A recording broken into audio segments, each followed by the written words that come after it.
বিশ্বাস করুন, এক ফোঁটা তেলও লাগবে না, আর রান্না হতে সময় লাগবে মাত্র 1 মিনিট। যা গ্যাসের সমস্যা চলছে, ছটফট করে এটাই ব্রেকফাস্টে বানিয়ে নিন তো।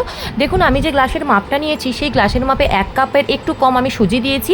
ওই কাপের একটু একটু কম, মানে 1 কাপেরও, মানে যেই যতটা সুজি নিয়েছি তার থেকে একটু কম চাল গুঁড়ো নিয়েছি ময়দা এই 1-এর 3 কাপ মতো, দিয়ে দিয়েছি নুন, কিছু নারকেল কোড়া দিয়েছি। তারপরে অল্প অল্প জল মিশিয়ে আমি দেখুন একটা ব্যাটার তৈরি করে নিচ্ছি। অল্প অল্প করেই জল মেশাবেন, একবারে পুরো জলটা কিন্তু ঢালবেন না।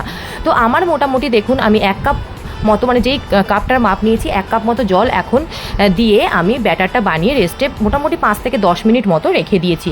তারপরে আবার ব্যাটারটা 10 মিনিটের পরে নিয়ে আরেকটু জল মিশিয়েছি, যেহেতু সুজি ছিল ঘন হয়ে গেছে, দিয়ে ভালো করে আবার মিশিয়ে দিয়ে দিয়েছি এই 1-4 টেবিল স্পুন মতো এক বেকিং পাউডার দিয়েছি। বেকিং সোডা কিন্তু ইউজ করিনি, বেকিং পাউডার দিয়েছি। মোটামুটি ব্যাটারটা এমন হবে, খুব ঘন হবে না, খুব পাতলাও হবে না, এমন ব্যাটার কিন্তু তৈরি করতে হবে।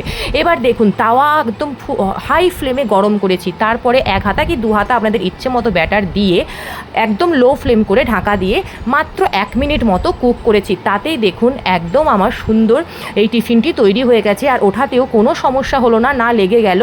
তো আর যদি আপনারা লোহার কড়াই ইউজ করেন, যদি দেখছেন উঠছে না, তাহলে একটুখানি তেল জল আপনারা ব্রাশ করে নিতে পারেন, তবে আমার মনে হয় দরকার হবে না। আমি এটা ননস্টিক প্যান ইউজ করছি।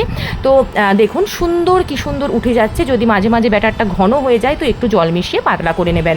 মোটামুটি আঙুল ডুবে যাবে, আঙুল কোট হয়ে যাবে, এমন ব্যাটারটা তৈরি হবে। সবাইকে সার্ভ করার পর দেখুন আমার এই 3টেই বেঁচে আছে, তো সেটাতেই আমি দেখাচ্ছি যে কতটা নরম তুলতুলে হয়েছে এই টিফিনটি। এই দেখুন সুন্দর জালিদার হয়েছে, ওপর থেকে একদম জালি জালি হয়েছে। তো কেমন লাগলো রেসিপি জানাবেন।